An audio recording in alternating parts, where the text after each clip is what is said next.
We're going to go through a total body warm-up. So the idea of this is no matter what the session that you're about to do, we're going to hit all the major muscle groups, all the major joint complexes. So if you've got sort of 10 or 15 minutes to really prepare the body, we're going to take you through a very specific total body warm-up. 4 stages of strategy. We're going to look at soft tissue, mobility, flexibility. We'll look at stability, and then we'll look at some movement integration. So essentially, we're going to look at sort of the hip, hamstrings, and then our movement integration is going to be a push-up and a squat matrix. So Tom's going to go through it, and we'll talk and chat as we go through. So we're going to start off with our soft tissue combined with some functional flexibility, so for the glutes. In terms of utilising the vibration, we know increasing blood flow, increasing circulation, essentially activating the body, preparing it optimally for the workout to come. In terms of personalising the settings, then we're going to work in this one for 45 seconds, but personal preference, so a self-selected setting in terms of the frequency, and we would suggest using a low amplitude. So we'll get this plate going, and simply all Tom's going to do is going to drive the movement forward and back. This is kind of a traditional 90-90 glute stretch, but we're simply going to sort of drive the shoulders, the head, whatever feels the most comfortable, but also you'll see that we're getting some movement through the pelvis as well, but we're just mobilising the tissues, in this case in the sagittal plane. So 10 or 15 seconds, then we're going to hold, and now we're going to move from side to side. So we're kind of combining the fact that the right side glute is in contact with the vibration. We're actually getting some soft tissue, direct soft tissue work, but at the same time we're also getting this mobility and flexibility response. And then our final one is going to be a little bit of rotation, so kind of driven by the shoulders. You'll see that is essentially creating that reaction through the pelvis of rotation, which is mobilising the glute essentially in all 3 planes of motion. Great job. Perfect. So obviously we're doing one side, and then we will then repeat exactly the same process on the other side. What we're going to do, we're going to come standing. And we're going to go right into a sort of a 3-step process for the hips. So we're going to go front hip, medial hip, and then into sort of the posterior lateral hip. So our first exercise is going to be what looks like a traditional sort of hip flexor stretch.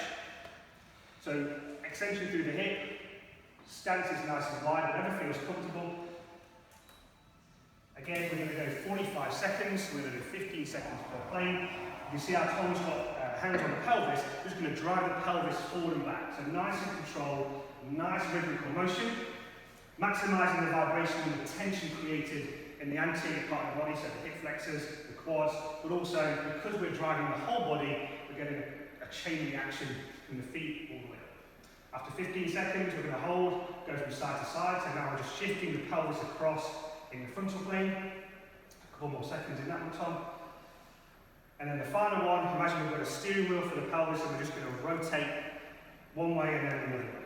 Again, if at any time you feel that you need to reset the balance, that's fine. Nice and controlled, nice and rhythmical movement, and to a self-selected range. And then relax from there. Perfect. So we've done the anterior hip, we're going to stay on the same side, so obviously the right hip. Now we're going to go medial hip. So setup is, as Tom's demonstrated here, almost like a traditional adductor stretch. So we're going to drop into the stretch, so you feel that sort of extensibility in that right adductor. And the process is exactly the same. So we've got a slight stretch felt, and we're just driving the pelvis forward and back. So sagittal plane to start with. Again, self-selected, rhythmical and controlled. The range of motion should feel comfortable. Then we're going to hold that position. We're just going to kind of just translate and shift the pelvis across to the frontal plane. Because the foot's elevated, it won't give you a lot of range of motion. You kind of feel that you've used a lot of that just because the foot is elevated already. And the final one, often the area that we don't explore, is the transverse plane. So we hold, and we're just going to rotate the pelvis a little like a steering wheel. And particularly as you rotate away from the body, that's when we really open up this sort of medial hip capsule into the adductors and all the medial hip complex. Excellent. Feel okay? So we've got anterior hip, we've got medial hip, and now we're going to change. The final one is going to be, again, posterior lateral hip with almost like a hamstring stretch. So we'll set up as a traditional hamstring stretch. We'll go right leg yet. A slightly knee bend. And this is really important because traditionally we often see people locking the knee out and kind of doing the hamstring stretch with a locked knee. What we know about the hamstrings is particularly when the foot hits the floor, then they're working with a knee bent a lot of the time. So to kind of replicate an authentic response, we're going to make sure that we maintain that slight knee bend through the hamstring. Nice wide base support, and we're simply just going to drive the pelvis forward and back. Or if it helps to imagine, kind of just bringing your nose almost towards where my hand is on here, if that makes sense. 45 seconds again. So we kind of feel that length through the hamstring. Perfect. Excellent. So we're looking for motion through the pelvis. And you should feel, Tom, as you're coming in, you kind of feel that length, and then kind of take the tension away. So we're going in, blowing into the movement, and coming back out. If we wanted to bias it a little bit, we can kind of internally rotate the foot a touch. You'll feel a slightly different reaction through the hamstrings. So back to the normal position, hold, so you feel a stretch. Shift the hips from side to side. So we've got that frontal plane translation of the pelvis, will feel very different. And then finally the rotation again in the transverse plane. So particularly with the hamstrings, they like the transverse plane, they like that rotation. So this is a really comprehensive way of mobilising the hamstrings in all three planes of motion, taking advantage of the vibration stimulus. Great job. So moving into the next section is going to be our mobility. So I guess more of a global movement now. So we're going to do two. We're going to do same side or a rotational lunge with a reach.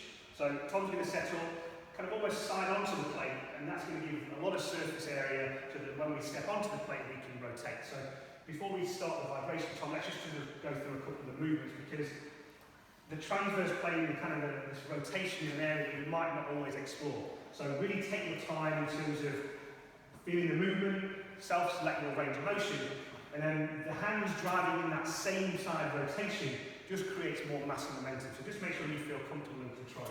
So we'll set the plate, can be 30 or 45 seconds. And then we'll just work through just a couple of reps to reinforce that movement. So you'll notice Tom's doing a great job of keeping the foot pretty still, so we're not allowing the foot to spin out.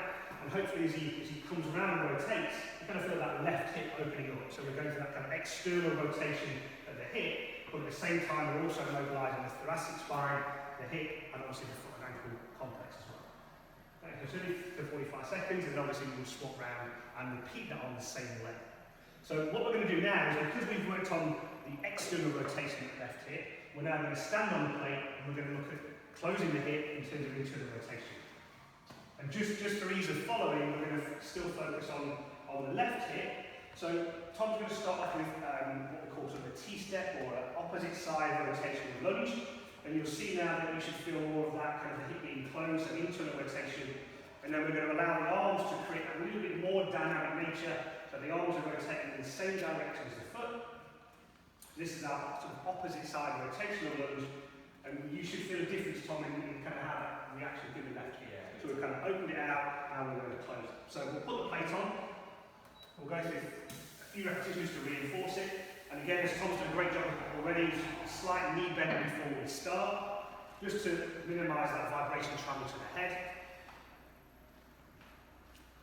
So take your time, learn the movement, add the arm swings, and as you go, if you feel you want to add a little bit more either speed or range of motion, you can do. This is a really good way of maximising sort of that internal and external rotation of the hip in all three planes of motion. And then just relax. And obviously, we would then repeat on the other side. So we've worked on our dynamic mobility, and it's important now that we've gifted the body more range of motion that we also focus on controlling that range of motion with stability, and enhanced a lot by the vibration, which is obviously challenging the body to stabilise dynamically. So we're going to have two positions here. The first one is going to be a single leg balance, so again slight knee bend, but you have two options. The first one is going to be a tap, so we're just opening up and we're just tapping and returning. Now obviously without the vibration, it's a slightly different challenge, and then if you feel comfortable, then you take away that tap and it goes into more of a reach. Okay, so I'll pop the plate on top, just so you can kind of feel the difference that the vibration makes in terms of challenging the body. So we start with a slight knee bend, so sort of a toe to position, and then we're tapping. Excellent. And if you feel comfortable and successful with the tap, then we take that away and that becomes a reach. And that's when you can kind of explore maybe more range of motion. But you definitely feel that kind of stability challenge for the body. And we're obviously focusing here on this left hip. Can it control that mobility that we created with our lunge early. Excellent. And then relax. So that creates that stability in the transverse plane for external rotation. And now we're going to close the hip, and we're going to do the same strategy, but we're going to work on the opposite direction. So we'll obviously repeat the other one on the other side. So it's going to be a single leg balance, that's perfect. So we're going to start with a tap, and if you feel successful with the tap, we're going to take that away, and then it becomes a reach. So now we're saying to the posterior lateral hip, can you decelerate, can you slow down and control the mobility we've already provided? So, set the plate. 30 seconds, slight knee bend. Once you feel balanced, we have a tap. And if you feel comfortable, we stay with the tap. If you want to challenge yourself a little more, then take away, and now we go into the reach. And again, because we're adding the vibration as that challenge, the whole body is kind of reflexively responding. Excellent, great job. So that will be 30 seconds of work, and then obviously we'll repeat that on the same side with the other leg. So our last section of our movement preparation strategy is going to be movement integration. We're going to take two movements, push-up and also the squat. So we'll start with the push-up.